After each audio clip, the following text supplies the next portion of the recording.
Hello everyone. आज हम start करेंगे अपना एक नया टॉपिक थर्मोडायनामिक्स, या आप बोल सकते हो केमिकल थर्मोडायनामिक्स। इस थर्मोडायनामिक्स वाले टॉपिक को बहुत ही बेसिक से एडवांस तक लेके जाएंगे। मैंने सभी टॉपिक्स आपके मेंशन किए हुए हैं कि हम इसको किस किस पॉइंट के थ्रू पढ़ने वाले हैं।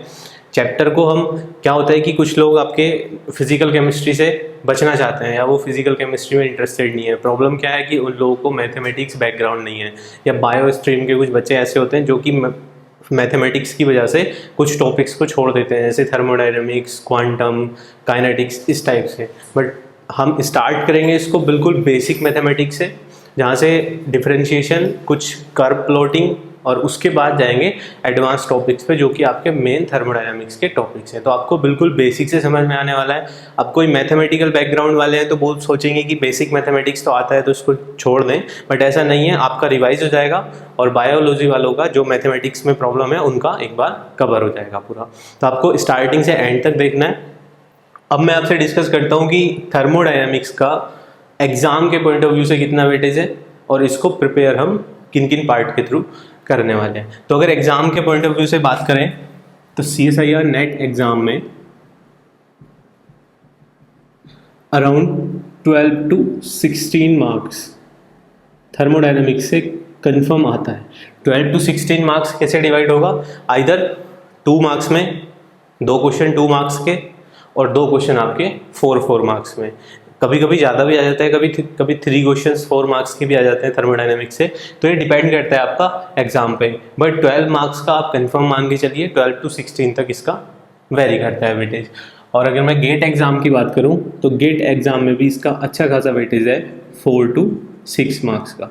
थर्मोडायनामिक्स ईजिली 4 to 6 मार्क्स का आ जाता है। अगर जैम की बात करें हम तो जैम में भी अराउंड आपका 4 to 6 मार्क्स का आपको थर्मोडायनामिक्स मिलेगा।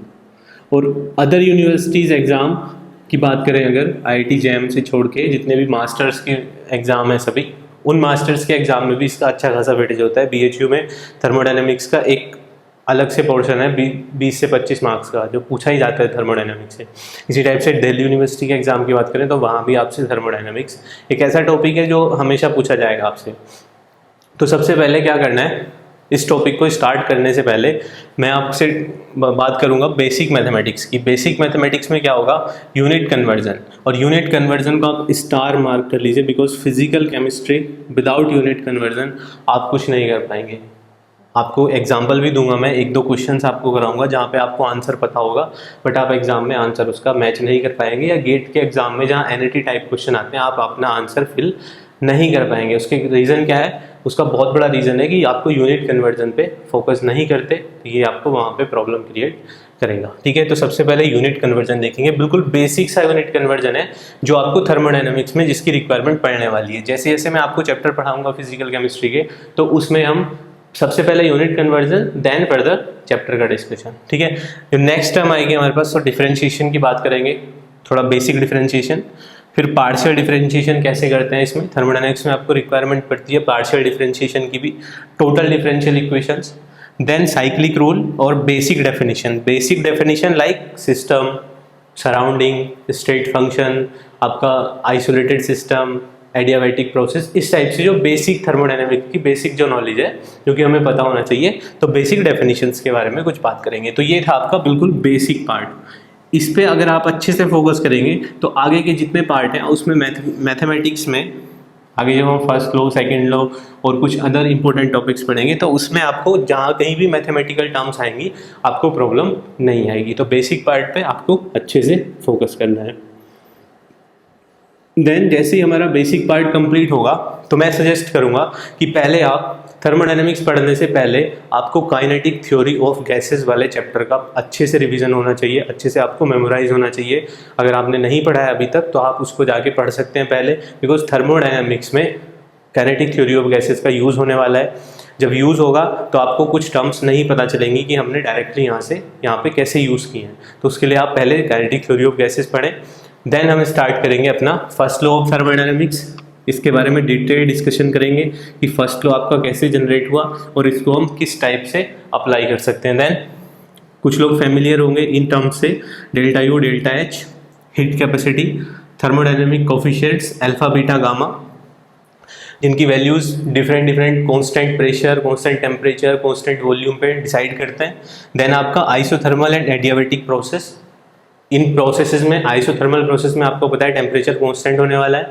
जब टेम्परेचर कांस्टेंट होगा तो उस केस में हम वर्क डन कैसे लिखेंगे, हीट सिस्टम से सराउंडिंग में किस टाइप से ट्रांसफर होगी उसको कैसे एक्सप्लेन कर सकते हैं। एडियाबैटिक प्रोसेस में आपको पता है हीट चेंज कांस्टेंट है। जब हीट चेंज सिस्टम सराउंडिंग में कांस्टेंट है तो फर्दर आपका वर्क डन कैसे होगा, माइनस पी डेल्टा वी, वहाँ से हम इक्वेशन को रिलेट करेंगे in terms of Q. Then हम इक्को पार्टीशन थ्योरम की बात करेंगे। इक्को पार्टीशन थ्योरम आपका बेसिकली क्या है कि अगर हमारे पास टोटल एनर्जी है तो वो आपकी 3 पार्ट से एक मॉलिक्यूल के अंदर सर्कुलेट होती है। फर्स्ट आपका ट्रांसलेशनल, सेकंड आपका रोटेशनल, थर्ड आपका वाइब्रेशनल। तो उसकी बात करेंगे इक्को पार्टीशन थ्योरम में। तो ये आपका फर्स्ट लॉ विद एप्लीकेशन यहाँ तक एंड हो जाएगा। देन हम जाएंगे सेकेंड लॉ। अब फर्स्ट लॉ के जो ड्रॉबैक थे उसको रिमूव करने के लिए ये सेकेंड लॉ का जनरेशन क्यों हुआ, उसका रीज़न क्या था, वो सभी बात करेंगे। और उसके बाद हम फर्स्ट सेकेंड लॉ में सबसे पहला जो आपका एप्लीकेशन बोल सकते हो आप, या एक एग्जाम्पल बोल सकते हो, कार्नोट इंजन या कार्नोट साइकिल। तो कार्नोट साइकिल पढ़ेंगे। देन एंट्रोपी चेंज की बात करेंगे यहाँ पे कि अगर सिस्टम से सराउंडिंग में कुछ हीट चेंज हो रहा है या टेम्परेचर चेंज हो रहा है तो एंट्रोपी पे क्या डिफरेंस आ रहा है। एंट्रोपी आप सभी को पता है क्या है, आपका डिग्री ऑफ रैंडमनेस। तो रैंडमनेस कब आपकी चेंज हो रही है, ठीक है। देन क्राइटेरिया ऑफ स्पॉन्टेनिटी, कि अगर कोई प्रोसेस हमारा स्पॉन्टेनियस है तो उसके क्या क्राइटेरिया हो सकते हैं, कि किसके बेसिस पे हम ये बताएंगे कि ये जो हमारा गिवन प्रोसेस है ये आपका स्पॉन्टेनियस प्रोसेस है और आपका नॉन स्पॉन्टेनियस प्रोसेस है। तो ये सभी डिस्कस करेंगे सेकेंड लॉ में। और जो भी आपका इसमें रिमेनिंग पार्ट बचता है, कुछ एप्लीकेशंस, कुछ डिफरेंट काइंड्स के क्वेश्चंस, तो वो सभी हम सेकेंड लॉ में कवर करेंगे इस टाइप से। एंड देन लास्ट में कुछ बेसिक टर्मिनोलॉजी और कुछ एडवांस टॉपिक्स बचते हैं हमारे। मैंने इंपॉर्टेंट टॉपिक करके लिखा है इसको, जैसे Kirchhoff equation, Clausius Clapeyron equation. यहाँ से नेट एग्जाम में ऑलमोस्ट क्वेश्चन एवरी ईयर पूछा गया है क्लासियस क्लैपेरॉन इक्वेशन से। गिब्स हेल्महोल्ट्ज इक्वेशन, आपका Joule Thomson isotherm, partial molar quantities, इसको भी आप स्टार मार्क कर सकते हो, पार्शियल मोलर क्वांटिटीज़। इनकी भी बात करेंगे कि पार्शियल मोलर क्वांटिटीज़ क्या हैं। और पार्शियली मोलर क्वांटिटीज़ को मैंने फर्दर डिवाइड किया हुआ है, like your chemical potential, Gibbs Duhem equation, then आपका डेल्टा जी और डेल्टा एस मिक्सिंग। देन हमारे पास एक नया टॉपिक आता है आपका इसी में, फुगासिटी, और लास्ट में थर्मोकेमिस्ट्री। तो पूरा मैंने थर्मोडायनेमिक्स का आपको एक बेसिक टर्म बता दी कि हम इसको फोर पार्ट्स में हमने डिवाइड किया हुआ है इसको। थर्ड लॉ भी हम वहीं पे कंप्लीट कर लेंगे, आपका इंपॉर्टेंट टॉपिक्स में ही हम थर्ड लॉ भी कंप्लीट कर लेंगे, ठीक। और इसमें अभी जो नेट के लिए इंपॉर्टेंट सिलेबस है और जो गेट के लिए इंपॉर्टेंट सिलेबस है, उसमें आपका जितना सिलेबस हमारे फर्स्ट से लेके एंड तक है उस नेट में सारा आने वाला है, एक्सेप्ट थर्मोकेमिस्ट्री। थर्मोकेमिस्ट्री आपका नेट एग्जाम में नहीं पूछता है, बट थर्मोकेमिस्ट्री को आपको किसके लिए फोकस करना है, गेट एग्जाम के लिए एंड जैम के लिए। जैम और गेट में थर्मोकेमिस्ट्री स्पेशली पूछा जाता है, ठीक है। थर्ड लॉ तक, first law, second law, third law और आपके ये सभी चैप्टर्स, तो ये कवर हो जाएंगे आपके। इस टाइप से हमने 4 पार्ट में डिवाइड किया, 1 बाई 1 करके सबको पढ़ेंगे, ठीक है। तो आज स्टार्ट करने वाले हैं हम फर्स्ट चैप्टर अपना, बेसिक मैथमेटिक्स वाला। तो बेसिक मैथमेटिक्स में से मैं सबसे पहले बात करूंगा आपसे यूनिट कन्वर्जन की, जो कि यूनिट, वैसे तो यूनिट कन्वर्जन आपका, अगर आप इलेक्ट्रोकेमिस्ट्री की बात कर रहे हो तो उसके लिए डिफरेंट टाइप का यूनिट कन्वर्जन है, आप केमिकल काइनेटिक्स में जा रहे हो तो उसके लिए डिफरेंट टाइप का यूनिट कन्वर्जन है। बट अभी हम पढ़ेंगे ओनली थर्मोडायनेमिक्स के लिए हमें किस किस चीज़ की रिक्वायरमेंट होने वाली है। तो स्टार्ट करते हैं अपना बेसिक मैथमेटिक्स और फर्स्ट टॉपिक अपना यूनिट कन्वर्जन। अब यूनिट कन्वर्जन किस टाइप से मैं आपको बताऊंगा। तो यहाँ पे थर्मोडायनेमिक्स में आपको पता है हम किसकी बात करते हैं, हीट चेंज की। तो हम उसी की टर्म में बात करेंगे कि वर्क और हीट की टर्म में क्या होने वाला है हमारा यूनिट कन्वर्जन। आप सभी को पता है कि वर्क की यूनिट क्या होती है, जूल, जो ऐसा यूनिट है वर्क की, और उसको हम कैसे डिफरेंट पैरामीटर्स के साथ में कंपेयर कर सकते हैं, कैसे उसको हम कन्वर्ट कर सकते हैं, वो भी सब देख लेंगे। तो फर्स्ट टॉपिक है हमारा बेसिक मैथमेटिक्स, और बेसिक मैथमेटिक्स में भी क्या पढ़ने वाले हैं अभी अपना, यूनिट कन्वर्जन। आपको पता है थर्मोडायनेमिक्स में हम प्रेशर, वॉल्यूम, टेम्परेचर, 3 चीज़ों पे हमारा मेन फोकस रहता है, बिकॉज ये डिसाइड करती है कि किसी किसी भी पार्टिकल या किसी भी सिस्टम की एग्जैक्ट पोजीशन क्या है, तो हम किसी भी पार्टिकल या सिस्टम की एग्जैक्ट पोजीशन कैसे बता सकते हैं, उसके प्रेशर की टर्म में, उसके वॉल्यूम की टर्म में और उसके टेम्परेचर की टर्म में, इन केस ऑफ थर्मोडायनेमिक्स। तो सबसे पहले मैं आपसे वॉल्यूम की यूनिट की बात कर लेता हूँ। वॉल्यूम यूनिट्स, जो ऐसा यूनिट है वॉल्यूम की, वो क्या है हमारे पास, मीटर। अब वॉल्यूम क्या होता है आपको, वॉल्यूम का आपको पता है कि यूनिट क्या होगी, मीटर क्यूब, ठीक है। तो कई बार क्या होता है हमारे पास, वॉल्यूम को लीटर में डिफाइन करना होगा या डेसीमीटर में डिफाइन करना होगा या आपको सेंटीमीटर में डिफाइन करना होगा। तो उसके लिए मैं एक बहुत ही बेसिक रूल बताऊंगा। अगर आप उस एक लाइन को याद रखेंगे या एक रूल को याद रखेंगे, तो आप कभी भी किसी भी कंसंट्रेशन टर्म में जहाँ भी वॉल्यूम को आपको डिफरेंट डिफरेंट पैरामीटर्स में कन्वर्ट करना है, आपको ईजिली कर सकते हो। मेरे पास एक कंटेनर है जो आपका क्यूबिक शेप का है और जिसमें ए बी सी तीनों की वैल्यू कितनी है आपकी 1। मीन्स मैं ऐसे बोल सकता हूँ कि मेरे पास 1 मीटर क्यूब 1 मीटर का एक क्यूब है जिसकी लेंथ भी आपकी 1 मीटर है, ब्रेथ भी आपकी 1 मीटर है और जिसकी हाइट भी आपकी 1 मीटर है। तो इसकी जो कैपेसिटी होती है वो होती है टोटल 1000 लीटर की। मीन्स अगर इसकी बात करें कि एक क्यूबिक, अगर आपके पास बॉक्स है जो कि 1 मीटर क्यूब वॉल्यूम का है, उसमें अगर आप वाटर को फिल करोगे तो 1000 लीटर आएगा, ठीक है। अब यहाँ से मैं आपको कन्वर्ट कराऊंगा कि वॉल्यूम्स की यूनिट हम कैसे कन्वर्ट कर सकते हैं, मीटर से लीटर में, सेंटीमीटर से लीटर में और डेसीमीटर से लीटर में। तो आप सभी को पता है कि 1 मीटर क्या होगा आपका 10 डेसीमीटर और 1 metre is equal to 100 centimetre. अगर आपको मिलीमीटर में कन्वर्ट करना है तो आप इसको फर्दर मिलीमीटर में भी कन्वर्ट कर सकते हो। 1 metre is equal to 1000 millimetre, ठीक है। अब जो भी आपको यूनिट लेके चलनी है वो यूनिट लेके चले और उसी के अकॉर्डिंग हम इसको लीटर में कन्वर्ट करेंगे। फर्स्ट क्या होगा मेरा, तो आप डायरेक्टली बोल सकते हो कि 1 metre cube is equal to 10⁻³ litre, ठीक। अब ये हम क्यों डिस्कस कर रहे हैं, कई बार क्या होगा आपको वॉल्यूम पूछेगा इन टर्म्स ऑफ लीटर, कि लीटर में वॉल्यूम क्या होगा, और आपको जो क्वांटिटी है जहाँ से आप वॉल्यूम कैलकुलेट कर सकते हैं वो मीटर में गिवन है। तो आप कैसे कन्वर्ट करोगे मीटर से लीटर में या फिर सेंटीमीटर से लीटर में, तो वो मैं बता रहा हूँ आपको कि हम कैसे कन्वर्ट कर सकते हैं, ठीक है। इतनी बात क्लियर है, इसको इक्वेशन नंबर फर्स्ट बता देंगे। नेक्स्ट, अगर मुझे 1 मीटर को डेसीमीटर में कन्वर्ट करना है तो मैं सिंपल क्या करूँगा, 10 decimetre into 10 decimetre is equal to आपका 1000 litre. Means 10⁻³ decimetre cube is equal to 10⁻³ litre. यहाँ से हमारा कंक्लूजन क्या निकला कि 1 decimetre cube is equal to 1 litre.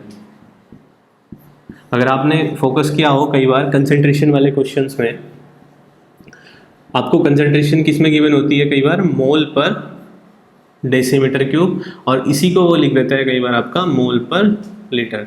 तो अभी आपको पता चल रहा होगा कि डेसीमीटर और लीटर को सेम यूनिट्स हमने क्यों दी, बिकॉज 1 डेसीमीटर क्यूब आपका किसके इक्वल है, आपके 1 लीटर के इक्वल है, जो कि हमारा रिलेशन कहाँ से निकल गया आपका, यहाँ से। तो आप इक्वेशन नंबर जिसको मैंने स्टार मार्क किया है, आप इस इक्वेशन को अगर याद रखेंगे तो आप इससे रिलेटेड कोई भी यूनिट इजीली कन्वर्ट कर सकते हैं। तो फर्स्ट रिलेशन देखा हमने, सेकंड रिलेशन देखा, अब मैं सेंटीमीटर वाला रिलेशन बता देता हूँ आपको कि 100 centimetre into 100 centimetre into 100 centimetre is equal to 10⁻³ litre. तो अगर हम बात करें 10⁻⁶ centimetre cube is equal to 10⁻³ litre.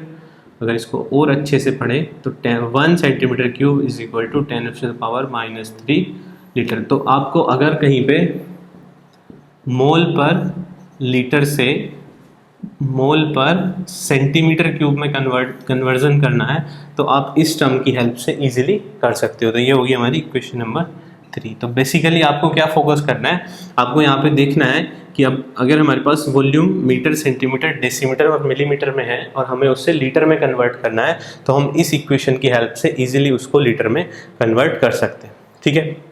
तो ये सबसे इंपॉर्टेंट आपका यूनिट कन्वर्जन था वॉल्यूम्स वाली यूनिट में, बिकॉज इस यूनिट, ये आपका कॉमन यूनिट कन्वर्जन है। ये जहाँ भी कंसंट्रेशन टर्म आएगी आपको ये यूज़ करना है, और केमिस्ट्री विदाउट कंसंट्रेशन आप जा ही नहीं सकते कहीं भी। सॉल्यूशन स्टेट की बात करेंगे तो भी आप कंसंट्रेशन आएगी, हम अगर इलेक्ट्रोकेमिस्ट्री में बात करेंगे तो भी कंसंट्रेशन आएगी, केमिकल काइनेटिक्स में भी कंसंट्रेशन आएगी, even kinetic theory of gases में भी कंसंट्रेशन आएगी। तो विदाउट कंसंट्रेशन केमिस्ट्री में आप विदाउट कंसंट्रेशन के जा ही नहीं सकते कहीं भी। तो इसलिए वॉल्यूम वाला यूनिट कन्वर्जन आपको याद रखना ही पड़ेगा, ठीक है। आपको सिर्फ स्टार मार्क वाली लाइन याद रखनी है, उसके बाद आप 1 2 3 4 थाउजेंड्स ऑफ कन्वर्जन इससे कर सकते हो जिस भी यूनिट में आपको करना है।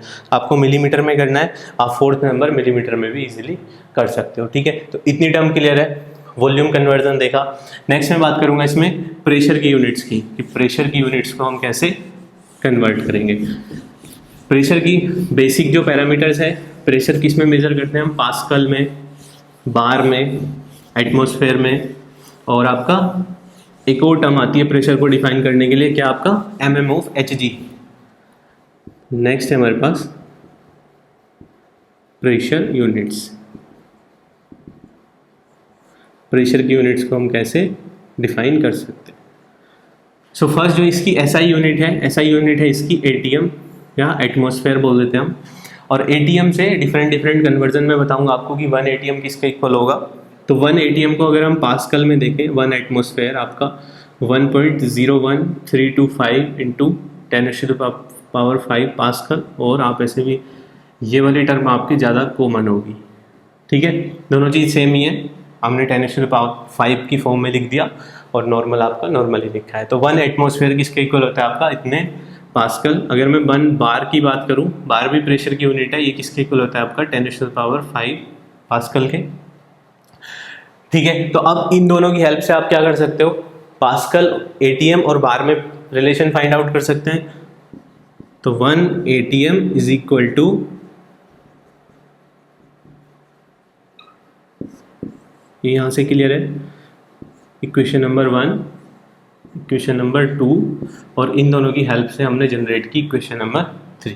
आई होप कि किसी को डाउट नहीं होगा अभी तक इक्वेशन नंबर 3 तक। तो आपको ये वैल्यूज़ याद रखनी है कि हम प्रेशर की यूनिट्स में कन्वर्जन किस टाइप से करेंगे। 1 एटमॉस्फेयर की वैल्यू, 1 बार की वैल्यू, और एटमॉस्फेयर को हम बार में क्या लिख सकते हैं कि 1 एटमॉस्फेयर आपका 1.01। कुछ लोग बोल देते हैं कि 1 एटमॉस्फेयर अप्रोक्सीमेटली इक्वल टू 1 बार। ये बात आपकी बिल्कुल सही है, बिकॉज डिफरेंस बहुत ही स्मॉल है, 1.01325। बट ये जो डिफरेंस है ये आपको गेट के एग्जाम में फील होगा। एक्चुअल में जो गेट का पेपर होगा, गेट के पेपर में जब आपको डेसिमल के 2 पॉइंट्स तक जाना होगा, तो ये 01325 जो वैल्यू है ये आपको सिग्निफिकेंट डिफरेंस क्रिएट करा देगी आपके आंसर में, जो कि आपका आंसर फिर रेंज में मैच नहीं होगा। तो बेसिकली आपको क्या फोकस करना है, छोटे छोटे पॉइंट्स पे याद रखनी है वैल्यूज़ अपने आंसर की एक्यूरेसी के लिए। तो मैंने ये बताया आपको कि 1 ATM almost approximate equal to होता है 1 बार के, बट आपको एग्जैक्ट वैल्यू भी पता होनी चाहिए कि 1 ATM एग्जैक्टली कितने बार के इक्वल होगा, ठीक है। अब एक नई टर्म आती है हमारे पास, 760 mm Hg। ये भी हमारी प्रेशर की यूनिट है कि 1 ATM आपका 760 mm Hg के इक्वल होता है। और 1 mm Hg ये हम मरकरी के बेसिस पे डिसाइड करते हैं, कितना मरकरी हमारा प्रेशर को डिफाइन करेगा mm Hg की फॉर्म में, और ये किसके इक्वल होता है आपका 1 टोर। तो हम ATM को क्या बोल सकते हैं, 1 ATM इज इक्वल टू 760 टोर, इस टाइप से। तो आपको कुछ वैल्यूज़ हैं जो कि याद रखनी है, equation number 4, equation number 5, equation number 6। अब इनको याद रखने का कोई ऐसे हार्ड एंड फास्ट रूल नहीं है कि मैं आपको बताऊं कि यही रूल है, आप इसको ऐसे याद रख सकते हो। ये रिवीजन, ये सब आपका रिवीजन है, जितना ज़्यादा रिवाइज करोगे उतनी ज़्यादा टाइम तक आपको ये वैल्यूज़ याद रहेंगी, ठीक है। तो ये था हमारा प्रेशर की यूनिट्स। मैंने आपको 4 यूनिट्स बेसिक बताई, एटमॉस्फेयर जिसको ATM से लिखते हैं, पास्कल, बार, mm Hg, टोर, ठीक है। इन सभी का रिलेशन आपको पता होना चाहिए। इसके ये एटलीस्ट और भी यूनिट्स हैं प्रेशर की, बट आपको एटलीस्ट इतनी यूनिट्स पता हो कि जिससे आपका कभी यूनिट कन्वर्जन आए तो वो इजीली हो जाए। तो ये आपके 6 रिलेशन है। वॉल्यूम वाली टर्म से हमारे कुछ रिलेशन जनरेट हुए थे, प्रेशर वाली टर्म से हमारे कुछ रिलेशन जनरेट हुए हैं। तो आप इनकी हेल्प से प्रेशर की यूनिट्स भी कन्वर्ट कर सकते हो। नेक्स्ट जो एक इम्पोर्टेंट पैरामीटर आता है थर्मोडायनेमिक्स में, वो क्या है हमारे पास, वर्क। हम हमेशा बात करते हैं कि work done by system, work done by surrounding, तो वो सभी तो बाद में डिस्कस करेंगे कि नेगेटिव होगा कि पॉजिटिव होगा, कैसे बताएंगे। बट अभी यूनिट्स की बात कर लेते हैं। नेक्स्ट है हमारे वर्क की यूनिट्स क्या हो सकती हैं, ठीक है। तो ऐसा यूनिट जो वर्क की है वो क्या है हमारे पास, जूल, ठीक। और वर्क को थर्मोडायनेमिक्स में कैसे डिफाइन करते हैं, W equal to minus P delta V. आप पी डेल्टा वी भी याद रख सकते हैं। माइनस का जो कन्फ्यूजन है ये हम जैसे जैसे आगे फर्स्ट लॉ पढ़ेंगे, सेकेंड लॉ पढ़ेंगे, तो आपका ये कन्फ्यूजन भी दूर हो जाएगा। बट आपको बेसिक फोकस करना है यूनिट्स पे। तो प्रेशर की यूनिट्स पास्कल, ऐसा यूनिट, और वॉल्यूम चेंज, वॉल्यूम या वॉल्यूम चेंज दोनों की यूनिट क्या होगी आपकी, मीटर क्यूब। और हमें पता है कि वर्क की ऐसा यूनिट क्या होती है, जूल। तो मैं यहाँ से क्या बोल सकता हूँ कि 1 joule is equal to 1 pascal metre cube. यहाँ तक कोई प्रॉब्लम कि 1 joule is equal to 1 pascal metre cube. I hope कि यहाँ तक कोई प्रॉब्लम नहीं होगी, बिकॉज वर्क की यूनिट जूल है और वर्क का फॉर्मूले से हमने क्या यूनिट फाइंड आउट किया, आपकी पास्कल मीटर क्यूब। तो वर्क की यूनिट क्या होगी आपकी, joule. 1 joule is equal to 1 pascal metre cube, ठीक है। अगर आपको पास्कल से किस में कन्वर्ट करना है, मुझे बार में कन्वर्ट करना है, या पास्कल से मुझे किस में कन्वर्ट करना है, अपना एटमॉस्फेयर एटीएम में कन्वर्ट करना है। मुझे अपने वर्क को 1 जूल वर्क को पास्कल से बार या एटीएम में कन्वर्ट करना है। तो कैसे करेंगे, आपको पता है कि 1 एटीएम इज इक्वल टू कितना होता है, 101,325 पास्कल, और 1 bar is equal to 10⁵ pascal, ठीक है। तो 1 जूल को हम एटीएम के टर्म में कैसे लिख सकते हैं, 1 इंटू पास्कल है आपका इंटू मीटर क्यूब। पास्कल को हमें कन्वर्ट करना है किसमें, एटीएम में। तो क्या करेंगे, यहाँ से क्या लिख सकते हैं हम, 1 pascal is equal to 1 by, यहाँ तक कोई प्रॉब्लम, 1 पास्कल को क्या लिख सकते हैं हम, 1 डिवाइडेड बाई 101,325 एटमॉस्फेयर। यहाँ से क्या हो जाएगा आपका एटीएम मीटर क्यूब, ठीक है। तो ये क्या हो जाएगा 1 divided by 101,325 ATM metre cube. और आप डायरेक्टली भी इसको लिख सकते हो कि 1 एटमॉस्फेरिक मीटर क्यूब किसके इक्वल हो गया आपका, 101,325 जूल। तो इस टाइप से आप वर्क के केस में डिफरेंट पैरामीटर्स के अकॉर्डिंग हम कन्वर्जन कर सकते हैं, ठीक है। एक टर्म और आती है, अभी हम वॉल्यूम को भी चेंज कर सकते हैं। यहाँ पे वॉल्यूम को कैसे चेंज करेंगे कि अगर हमें मीटर क्यूब से किस में कन्वर्ट करना है, डेसीमीटर क्यूब में जाना है, तो क्या करना पड़ेगा, इसी टर्म में क्या करेंगे हम 10⁻³ से मल्टीप्लाई कर देंगे। तो आंसर किस में मिल जाएगा हमें, आपका 1 एटमॉस्फेयर डीएम क्यूब का वाला आंसर भी हम कैलकुलेट कर सकते हैं, बिकॉज मीटर क्यूब को इस जगह पे हम क्या कर देंगे 10⁻³ से मल्टीप्लाई कर देंगे। तो वो आपका किस में चला जाएगा, डिवाइड में चला जाएगा। मैं बता देता हूँ आपको पूरा कैसे करेंगे। हमने ये कन्वर्जन देखा, 1 एटमॉस्फेरिक मीटर क्यूब किसके इक्वल हो गया आपका, 101,325 जूल के, ठीक है। अब मुझे क्या चाहिए, 1 एटीएम मीटर क्यूब से किस में आंसर चाहिए, 1 एटीएम डेसीमीटर क्यूब में, ठीक है। तो कैसे फाइंड आउट कर सकते हैं 1 एटीएम डेसीमीटर क्यूब। तो सबसे पहले तो हमारे पास मीटर क्यूब की वैल्यू किसके इक्वल है, 101,325 जूल के। अब यहाँ से अगर मुझे मीटर क्यूब को डेसीमीटर में कन्वर्ट करना है तो सिंपल सी बात है, 10⁻³ से क्या करना पड़ेगा, मल्टीप्लाई करना पड़ेगा डेसीमीटर में कन्वर्ट करने के लिए। बिकॉज मीटर क्या आपका बड़ा यूनिट है, बड़ी यूनिट से छोटी यूनिट में जाओगे तो आपको मल्टीप्लाई करना पड़ेगा, और छोटी यूनिट से बड़ी यूनिट में जाओगे तो आपको डिवाइड करना पड़ेगा। ये भी रूल है एक इसका। बस आपको अभी क्या करना है, आपको सिर्फ रीअरेंजमेंट करना है इक्वेशंस का। तो 1 एटीएम डेसीमीटर क्यूब किसके इक्वल हो गया आपका, 101.325 जूल। और ये कन्वर्जन आप मार्क कर लीजिए, जब हम क्लासियस-क्लैपेरॉन इक्वेशन पढ़ेंगे तो ये कन्वर्जन आपको वहाँ पे यूज़फुल होगा। क्लासियस-क्लैपेरॉन इक्वेशन में हम डेसीमीटर क्यूब और एटमॉस्फेयर में बात करेंगे, जब हम क्वेश्चन आएंगे मैं आपको बताऊंगा। बट आप यहाँ मार्क कर लीजिए इसको, वहीं पे देखेंगे कि आपको ये कन्वर्जन की रिक्वायरमेंट पड़ रही है क्लासियस-क्लैपेरॉन इक्वेशन के केस में, ठीक है। इसी टाइप से जैसे मैंने जूल से पास्कल पर मीटर क्यूब से एटीएम मीटर क्यूब में कन्वर्ट किया, आप बार मीटर क्यूब में भी कन्वर्ट कर सकते हैं। वो भी मैं बता देता हूँ कैसे करेंगे, बार पर मीटर क्यूब में। सभी जो इम्पोर्टेंट रिजल्ट है वो मैं यहाँ लिख रहा हूँ। इनको इक्वेशंस बना के याद रखेंगे। अगर आप एग्ज़ाम में कन्वर्ट कर सकते हैं क्वेश्चन के बीच में तो बहुत अच्छी बात है, बट अगर आप नहीं कन्वर्ट कर पा रहे हैं तो आप वैल्यूज़ याद रख सकते हैं डायरेक्टली, आपका टाइम बचेगा उससे और आपका आंसर भी हो जाएगा, आपको कन्फ्यूज़न भी नहीं होगा बार बार कैलकुलेट करने में। तो अगर मुझे ये वैल्यू 1 पास्कल मीटर क्यूब से किस में कन्वर्ट करना है, 1 बार डेसीमीटर क्यूब, कैसे कर सकते हैं? आपको पता है 1 बार किसके इक्वल है, 10⁻⁵ पास्कल।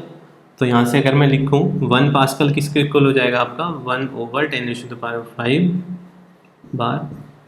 ठीक, आपको कुछ नहीं करना है, बस पास्कल के प्लेस पे क्या करना है, बार वाली यूनिट रखनी है, इंटू मीटर के प्लेस पे 10⁻³ इंटू डेसीमीटर क्यूब। आंसर क्या आ जाएगा आपका 10⁻² bar decimetre cube, means 1 joule is equal to 1 pascal metre cube is equal to 100 bar decimetre cube. आप ऐसे भी बोल सकते हो 1 joule is equal to 1 pascal metre cube is equal to 101.325 ATM decimetre cube. ठीक है, तो ये जो दो रिलेशन मैंने लास्ट में आपको बताए ये आपके फर्दर यूज़ होने वाले हैं अभी क्लासेस क्लैपरोन जो हमने लास्ट में इंपॉर्टेंट पार्ट लिखे हैं, बीच में भी आपके यूज़ हो सकते हैं, बट जहाँ मुझे पता है कि जिस क्वेश्चन में आपको नीड पड़ेगी मैं उसके अकॉर्डिंग बता रहा हूँ, आपको क्लासेस क्लैपरोन में यूज़ होगा, कंफर्म यूज़ होगा। Bar decimetre cube, ATM decimetre cube, आप bar centimetre cube, ATM centimetre cube भी कैलकुलेट कर सकते हो। आपको पता है कि डेसीमीटर से सेंटीमीटर में हम कैसे जाने वाले हैं, तो इसलिए मैं बोल रहा था कि जो आपकी वर्क जितनी भी यूनिट्स हैं, यूनिट कन्वर्जन पे हमारा फोकस क्यों था, उसका मेन रीज़न यही था कि आप जब तक यूनिट कन्वर्जन नहीं सीखेंगे तो आगे आने वाले क्वेश्चंस में हम उसका आंसर नहीं लिख सकते। क्वेश्चन का आपका आंसर पता होगा लेकिन आप आंसर नहीं लिख पाओगे। तो वर्क वाली यूनिट्स हमारे पास हो गई सब। सबसे पहले हमने देखी प्रेशर की यूनिट, आपको कितने फॉर्मूले याद रखने थे, वहाँ पे आपको 6 फॉर्मूले याद रखने थे। वॉल्यूम वाला आप सिर्फ एक फॉर्मूला याद रख के काम चला सकते हैं। नेक्स्ट हमने देखा वर्क में आपको कुछ नहीं करना है, सिर्फ वॉल्यूम कन्वर्जन आना चाहिए और प्रेशर कन्वर्जन आना चाहिए, वर्क आपका डन हो जाएगा। नेक्स्ट जो है इसमें गैस कॉन्स्टेंट, हम जब भी बात करेंगे थर्मोडायनेमिक्स की तो हमारा कहीं ना कहीं गैस कांस्टेंट आएगा, इसलिए मैंने आपको बोला कि आप इससे पहले काइनेटिक थ्योरी ऑफ गैसेस वाला चैप्टर जरूर पढ़ेंगे, उसके बिना थर्मोडायनेमिक्स में आप अच्छी अंडरस्टैंडिंग नहीं बना पाएंगे। तो नेक्स्ट है हमारे पास गैस कांस्टेंट का यूनिट्स। गैस कांस्टेंट भी आपका डिफरेंट यूनिट्स में यूज़ होता है, तो वो भी देखेंगे कैसे होंगे उसकी यूनिट कन्वर्जन। नेक्स्ट है हमारे पास गैस कांस्टेंट। आई होप सबको पता होगा कि गैस कांस्टेंट क्या होता है, किससे डिनोट करते हैं इसको, R से। हमने आइडियल गैस इक्वेशन में देखा था PV = nRT, जहाँ R क्या था हमारे पास, गैस कांस्टेंट या प्रोपोर्शनैलिटी कांस्टेंट। ठीक है, तो R की जो वैल्यूज़ हैं, पहले मैं आपकी सभी वैल्यूज़ लिख देता हूँ। जो मोस्ट कॉमनली यूज होने वाली जो R की वैल्यू है वो है 8.314 joule kelvin inverse mole inverse. सबसे ज़्यादा आपको R की वैल्यू यही यूज़ करनी है हर जगह पे। ठीक है, ये तो मोस्ट इंपॉर्टेंट वैल्यू होगी। अब अगर कहीं पे आपको जूल में वैल्यू गिवन है और आपको क्या करना है, जूल से हमने देखा था किसमें, ATM डेसीमीटर क्यूब में कन्वर्ट करना है, या जूल से आपको किस में कन्वर्ट करना है, बार डेसीमीटर क्यूब में कन्वर्ट करना है। ठीक है, या फिर आपको जूल से कैलोरी में कन्वर्ट करना है। ठीक, तो आपको पता होना चाहिए कि 1 जूल कितने ATM डेसीमीटर क्यूब के इक्वल है, 1 जूल आपका कितने बार डेसीमीटर क्यूब के इक्वल है, और 1 जूल आपका कितने कैलोरी के इक्वल है। ठीक है, तो सबसे पहले मैं बहुत सिंपलेस्ट बताता हूँ आपको कि 4.18 joule is equal to 1 calorie. ठीक, सबसे सिंपलेस्ट कन्वर्जन हुआ। आपको क्या करना है, R को R is equal to 8.314 into joule के प्लेस पे हम क्या लिख सकते हैं, 1/4.18 कैलोरी। मैंने क्या लिखा, simply calorie into kelvin inverse mole inverse. R वाले बेसिक जो हमारे पास फॉर्मूला था वहाँ से 1 जूल को कैलोरी में हमने रिप्लेस किया और आपका आंसर क्या मिल जाएगा, 1.998 calorie kelvin inverse mole inverse, और आप इसको सिंपली बोल सकते हो approximately equal to 2 calorie kelvin inverse mole inverse.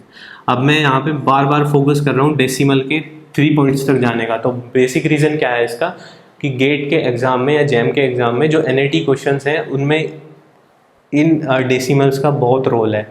आपको हमेशा याद रखना है कि अगर R की वैल्यू आपको 8.3 गिवन है एग्जाम में तो आपको 8.3 ही यूज़ करनी है, अपनी साइड से 0.14 मत लगा देना एक्स्ट्रा, वरना क्वेश्चन का आंसर आपका थोड़ा बहुत डिफरेंट आ सकता है। अगर आपको 8.314 गिवन है तो आपको 8.314 ही यूज़ करना है, ठीक है। तो R का सबसे सिंपलेस्ट कन्वर्जन देखा हमने calorie kelvin inverse mole inverse में। अब अभी हमने कुछ देर पहले ड्राइव किया था कि जो आपका 1 जूल है वो किसके इक्वल है, आपका 101.325 एटमॉस्फेयर डेसीमीटर क्यूब, और 1 जूल अगर बार में बात करें तो आपका किसके इक्वल है 100 बार डेसीमीटर क्यूब। ये 2 यूनिट्स के इक्वल है हमारा, ठीक है। तो अब मुझे पता चल गया 1 जूल किसके इक्वल है, आपका 101.325 ATM डेसीमीटर क्यूब। तो R की वैल्यू मुझे किस में चाहिए 8.314।